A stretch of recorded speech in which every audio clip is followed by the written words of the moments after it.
Hola, bienvenidos a Salud y Comunidad, el programa de salud y sociedad dedicado a la promoción y protección de la salud y a la prevención de riesgos. En programas anteriores ya hablamos de adicciones en general y de tabaquismo en especial. Hoy vamos a volver a hablar de adicciones dándole un enfoque preventivo desde la familia. Hola, doctor Jorge Moreno. Hola, Paula. Como decías, el tema de las adicciones para nosotros siempre ha sido de una relevancia muy importante. Uno de nuestros primeros programas tuvimos el honor de tenerlo con nosotros el profesor Juan Yaría. También habíamos hecho una nota con el ministro de Salud de la provincia de Buenos Aires, el doctor Claudio Mates, sobre adicciones en general. También tuvimos un programa sobre tratamiento de adicciones con el profesor Baistrocchi de la Cedronar y también profesor de la Universidad Barceló, y con el doctor Fernández Labriola. Respecto al tabaquismo, hemos insistido con el tabaquismo en general, con el doctor Perazo de la UATA, y hace poco con los espacios libres de humo, ya que Salud y Sociedad tiene precisamente un grupo de trabajo, de intervención para este tema. Hoy tenemos realmente el placer de tener con nosotros un especialista en adicciones, que es profesor de la Universidad de El Salvador también, pero que nos trae un enfoque preventivo realmente trascendente. En este caso estamos con adicciones, pero es un enfoque que hace falta en cualquier tipo de prevención, y es el rol de la familia. Por eso, Guillermo, te agradecemos mucho que nos acompañes y poder reivindicar, jerarquizar lo que significa la familia en el tema de adicciones, pero en el tema de la prevención en general. Un gusto, Jorge, de estar con ustedes, y aparte para tratar de abordar este tema que es fundamental, que si te acuerdas de cuando éramos estudiantes de medicina, hace muchísimos años, siempre dijimos y siempre nos recalcaron: mejor prevenir que curar. Ahora, por ahí se hace un poco de abuso del prevenir, porque decimos, sí, hay que prevenir, pero no damos elementos o no ayudamos a los preventores naturales, como son los padres, como es la familia, a que tengan herramientas para que realmente sean educadores, preventores desde el centro de la familia. Entonces, creo que es muy buena hora que le demos una mano, un aliento y una revalorización al rol de los padres como preventores. Realmente la familia ha perdido un poco de protagonismo, y nuestra función o nuestra misión, incluso desde la Universidad de El Salvador, desde hace más de 15 años, es poder fortalecer el liderazgo preventivo en los padres.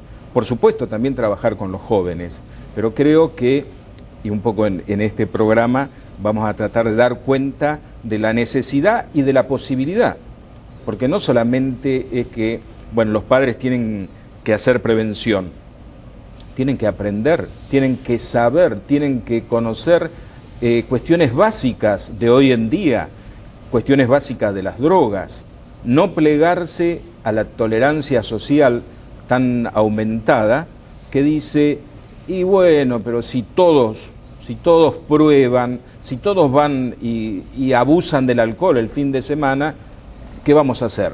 Creo que sí, que tenemos mucho que hacer los padres. Yo tengo 5 hijos y no digo que fui peor padre con los primeros que con los últimos, pero fui distinto. Además de la edad, hubo cosas de aprendizaje, y muchas veces es necesario hacer ese aporte para que los padres puedan recibir herramientas como para poder prevenir, para poder trabajar con sus hijos.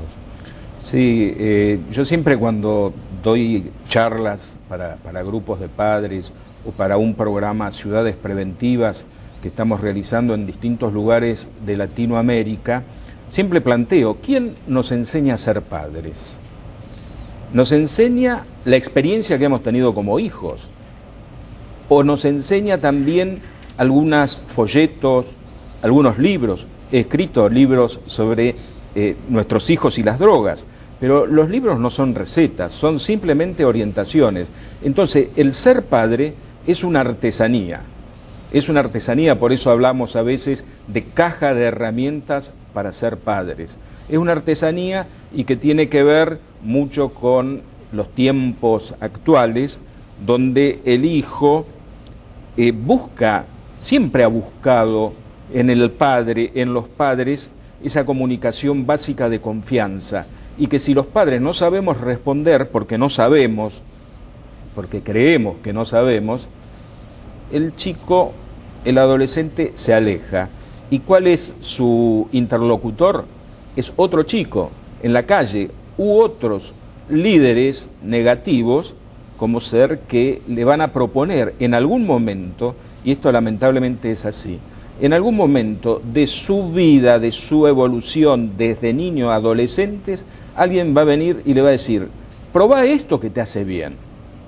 Si este chico, este joven, tiene los valores bien firmes, tiene una transferencia preventiva por parte de sus padres, va a poder defenderse y va a poder responder asertivamente, con acierto, a esa situación, sin que por eso entonces se sienta que va a quedar afuera del grupo.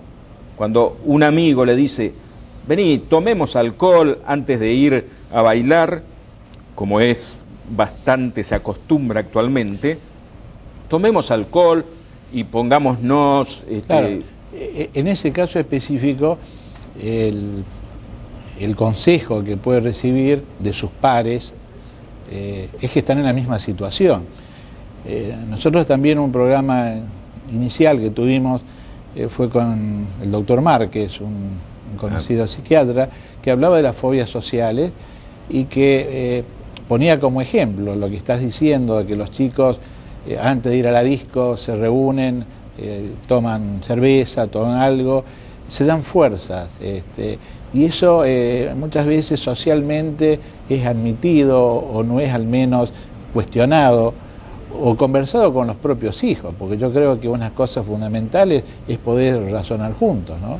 Claro, fíjate, eso nosotros como médicos tenemos la obligación de informar y formar a los padres.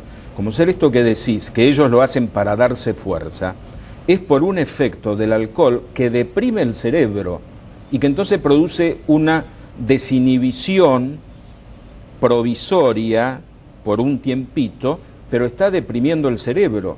Y de ahí tenemos que ver o pensar, y los padres también tenemos que pensar, que a lo mejor un consumo abusivo de alcohol, que para los chicos es una gracia, es algo, una picardía, para nosotros puede ser un drama, porque ese chico que consume alcohol para desinhibirse, para poder bailar, para poder acercarse a una chica, ¿por qué? Porque no ocupa o porque no utiliza sus otros recursos.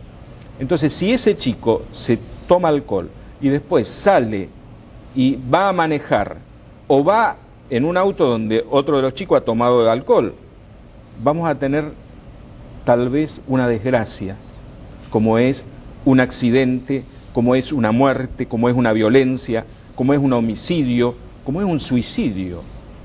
O sea, que el alcohol, y tenemos que conocer los padres, provoca una desinhibición y provoca una depresión, el abuso de alcohol. Nada que ver con el alcohol social, cultural, de comer un asado con un buen vino. Sí, Guillermo, y sin llegar a esas situaciones extremas del accidente, de la pelea, del homicidio, muchas veces esa liberación hace que se realicen actos que tienen que ver con el sexo seguro, por ejemplo, que en un estado de lucidez o sin ese factor de favorecimiento sería distinto. Pero te propongo que vamos a una pausa y volvamos con el tema. Guillermo, nos había quedado pendiente en el bloque anterior el tema de que, bueno, a través del alcohol, por ejemplo, se animan, se permiten a través del alcohol hay muchos mitos. Sí, y por ahí una de las consecuencias más importantes y funestas es como ser los embarazos no deseados. El 80%, 85% de las chicas, de las jóvenes que quedan embarazadas con parejas inestables o con parejas del momento, tiene que ver porque han entrado en ese momento en un estado de desinhibición por el alcohol. Y entonces, llegado ese momento, aunque el joven o los jóvenes tengan la idea de la prevención, como ser la prevención tan importante para el SIDA o para no quedar embarazada, en ese momento se desinhibe. Entonces la cabeza no puede pensar. El cerebro inteligente, que es la corteza cerebral, es donde están las normas, donde están las cuestiones que hemos aprendido, que hay que hacer, que hay que cuidarnos. El alcohol desinhibe todo eso. Y entonces después tenemos la consecuencia de embarazos no deseados, que tiene que ver, digamos, también con los mitos del alcohol. Hay un mito del alcohol que dice que, bueno, con el alcohol se puede tener una sexualidad más activa, más potente. Totalmente falso. El alcohol es un depresor del sistema nervioso central. Entonces deprime. Y entonces, ¿qué pasa? El joven o muchos jóvenes hoy en día toman alcohol y tienen que tomar Viagra. ¿Y cómo un joven va a tomar Viagra si no lo necesita? Y por ahí lo necesita porque el efecto del alcohol hace que no tenga toda la vigorosidad que necesita. Otra cuestión con el alcohol es que el alcohol te pone en un estado de inquietud, de alegría. Eso tranquilamente uno puede llegar a ese estado con el vínculo con los amigos, con el vínculo en el grupo, con la música. Lamentablemente hay ciertas músicas, como ser la marcha, que lleva a que sean también paralelamente un consumo de sustancias tóxicas. En el caso de las grandes fiestas, de los grandes discos, que el consumo de estimulantes, como el éxtasis, que es un riesgo que Guillermo, está latente. Evidentemente que todos los que hemos tenido o tienen hijos adolescentes, por ahí se nos cruzan ideas de cómo poder ayudarlos a que se sepan administrar, que sepan decir no. Hay un término que ustedes utilizan que tiene que ver con la resiliencia. ¿Por qué nos explicamos un poquito de qué se trata? Bueno, lo que nosotros pensamos y tratamos de transmitirlo y fortalecerlo es de que todas las personas tienen la capacidad, todas las personas tenemos la capacidad de afrontar adversidades, de afrontar crisis, de afrontar situaciones difíciles. Entonces, así como para el chico en una situación difícil, si un amigo le dice, mirá, si no tomás, no perteneces al grupo, para un padre también hay situaciones difíciles cuando encuentra de que a las 8 o 9 de la mañana llega su hijo y que no puede caminar. Entonces, lo que nosotros pensamos y lo que vemos en la práctica es que los padres tienen la capacidad de afrontar esas situaciones y de esas situaciones salir enriquecido para un próximo conflicto. Entonces, la resiliencia es eso, es esa capacidad, y que tenemos la posibilidad de fortalecer, en el caso de que haya chicos por su personalidad o porque no han tenido un vínculo afectivo desde chico fuerte, confiable, podemos trabajar para fortalecer la capacidad, para fortalecer su autoestima, para fortalecer la evaluación de riesgos. Para eso tenemos que también enseñarle, tenemos que formarlo, informarlo y formarlo, porque no solamente es saber qué es lo que provoca daño en el cerebro, daño en el cuerpo, daño en la familia, sino también qué pasa cuando uno está en ciertas situaciones donde no puede estar lúcido. El ejemplo más claro es el del SIDA. Hay un 90-95% de jóvenes de 17, 18 años que saben cuál es el problema del SIDA, que saben cómo cuidarse, cómo tienen que cuidarse. ¿Y qué pasa? Solamente el 20-25% de estos chicos en situaciones de riesgo se cuidan con un preservativo. Guillermo, hay quienes dicen que hay un problema de valores, que los valores se han perdido. Yo te escuché a vos en un congreso hace poquito que en realidad no es que están perdidos, sino extraviados. Pero me gustaría que esto lo dejemos para el tercer bloque.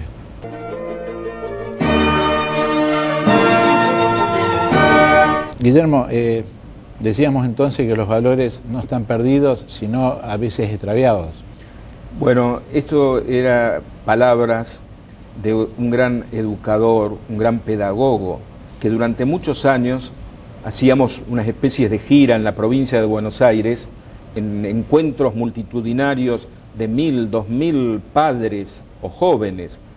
Jaime Barilco, él planteaba, los valores, no es que se han perdido los valores, se han extraviado. Entonces, ¿cómo podemos ayudarlos? ¿Cómo puede ayudar el padre a su hijo? ¿Cómo puede ayudar el docente? ¿Cómo podemos ayudar los medios de comunicación a que esos valores vuelvan a fortalecerse? Como ser, hay un valor fundamental en el adolescente que tiene que ver con el valor de la libertad.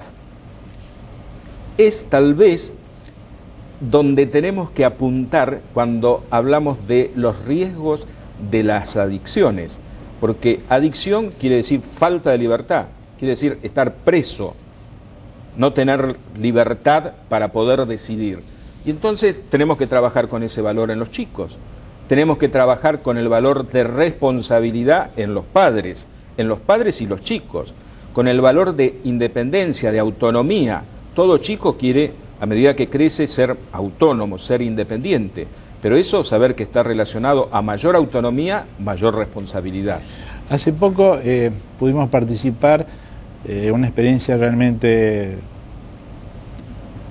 que trascendió lo nacional, porque fue un tercer seminario de prevención de adicciones de universidades argentinas, pero también el primero internacional, organizado por la Universidad de El Salvador, y fue muy enriquecedor escuchar a distintos grupos de padres con experiencias concretas, por ahí dejando a un lado la teoría y explicar en la práctica lo que hacían.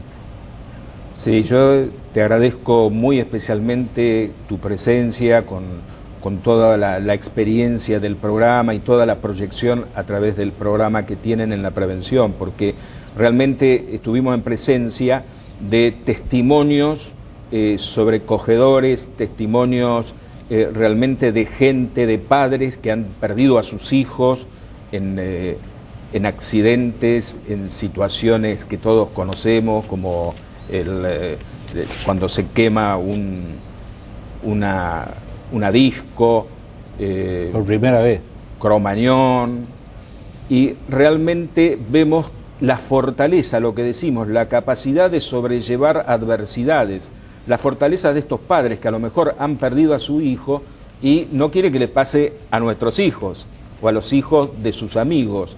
Y entonces realmente fue muy bueno porque participaron gente también de Colombia y gente de acá, de toda la República, y el mensaje que es y que nos dan es: los padres tenemos que estar en pie, tenemos que estar atentos, tenemos que estar en la lucha, no podemos delegar en otros la responsabilidad de que nuestros hijos crezcan sanamente y crezcan libremente. Sí, realmente las experiencias vertidas ahí fueron muy importantes y bueno, yo también quiero rescatar y agradecerte que se presentó una guía para padres e hijos, de la cual sos autor, y en la actualidad esa guía, merced a una entrega del doctor, está en nuestra página, puede ser consultada, puede ser también bajada, como le dicen, Y es, vos decías, no se trata de un menú, de una receta, sino de ideas que tenidas en cuenta pueden ayudar mucho a nuestros hijos, pero también a nosotros mismos, porque esa caja de herramientas, esas ideas sobre qué es lo que se debe hacer, puede ser fundamental para que cuando intervenimos para prevenir, y no tenemos que intervenir para ver cómo manejamos, cómo tratamos situaciones que si hubiéramos tenido una relación distinta con nuestros hijos, es probable que pudiéramos haber evitado. Sí, yo creo que es interesante que puedan consultar o que puedan leerla, no porque tiene una receta, sino porque tiene algunos principios fundamentales que han sido probados en todo el mundo. No es solamente una creación nuestra, sino que en todo el mundo así han sido probados y adaptados a la idiosincrasia de cada uno. Entonces, como ser tiene 10 principios, y fíjense, uno de los principios claves: aprenda a escuchar a su hijo, informe, hable con él del alcohol, de las drogas, de la violencia, de los embarazos, de la sexualidad. Dé un buen ejemplo, ayúdele a decir no, acompáñelo en el desarrollo. Realmente lo que proponemos es que a nosotros, padres, también necesitamos que nos acompañen. Entonces, muchas veces termina con el principio número 10 que dice: júntese con otros padres ante estas problemáticas para prevención, no solamente para cuando hay algo que ya hay que tratar. Guillermo, yo te quiero agradecer y te quiero felicitar en el Día del Médico. Te felicito a través tuyo a todos nuestros colegas, porque realmente es una fecha que está ligada a un investigador que hizo importantes avances en la medicina y que quizás no ha perdido un poco el esplendor que tenía en una época, pero significa mucho para los colegas que en algún día sean reconocidos en forma más personalizada, que últimamente la medicina o el rol del profesional ha perdido un poco el protagonismo. Bueno, yo también me sumo y le mando un gran abrazo a todos los médicos, a todos los profesionales de la salud y especialmente a todos los colegas que no solamente han seguido con el eje de la asistencia y del curar, sino que también transitan por el eje de prevenir y por el eje de promover la salud. No solamente cuidar, curar, diagnosticar, sino promover cómo vivir mejor. Bueno, gracias Guillermo, feliz Día del Médico para todos y hasta el próximo domingo. Llegamos al final de este programa, pueden visitar nuestra página www.salsoc.org.ar. Nos despedimos hasta la próxima semana, nos encontramos 11:30 el domingo al Metro.